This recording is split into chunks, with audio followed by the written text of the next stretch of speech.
Sekarang kalau kita gabungkan nilai ekspor dan impor, dengan nilai ekspor sebesar 15,28 miliar US dollar dan nilai impor sebesar 12,66 miliar, maka neraca perdagangan pada bulan November tahun 2020 ini mencatat surplus sebesar 2,6 miliar.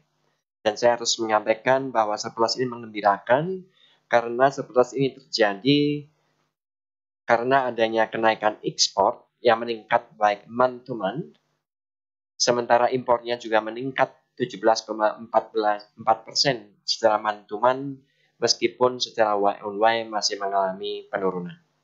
Jadi sekali lagi, neraca perdagangan pada bulan November tahun 2020 adalah sebesar 12,66 miliar US dollar, dan perbaikan ekspor ini ditunjang oleh naiknya permintaan dan juga kenaikan harga komoditas andalan, terutama batu bara dan minyak sawit. Kalau kita lihat berdasarkan komoditasnya, maka komoditas penyumbang surplus terbesar pada bulan November ini adalah lemak dan minyak hewan nabati, kemudian bahan bakar mineral, dan satu lagi adalah besi dan baja.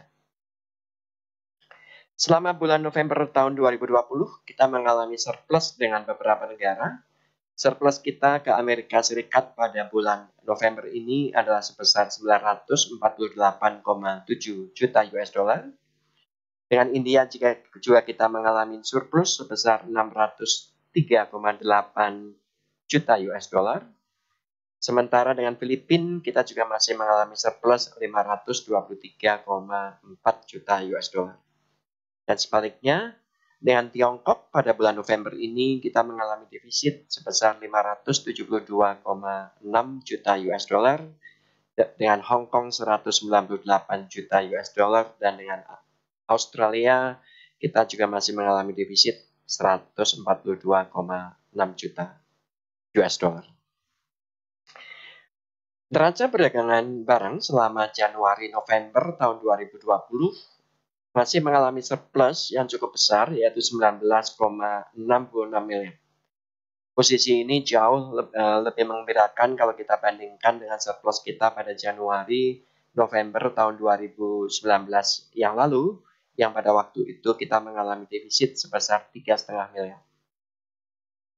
Jadi kembali kalau saya simpulkan bahwa performa dari neraca perdagangan pada bulan November 2020 ini sangat menggembirakan karena mengalami surplus sebesar 2,6 miliar yang terjadi karena adanya kenaikan ekspor, Y on Y-nya naik 9,54%, yang dimana kenaikan ekspor ini terjadi karena ada kenaikan permintaan dan juga kenaikan harga berbagai komoditas utama, terutama untuk batu bara dan minyak sawit.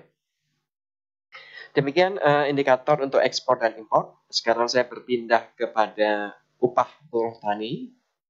Upah buruh tani pada bulan November tahun 2020 ini adalah sebesar Rp55.848 per hari. Dan kalau kita bandingkan dengan posisi pada bulan lalu, berarti upah nominal ini naik tipis 0,15%. Tetapi karena pada bulan November ini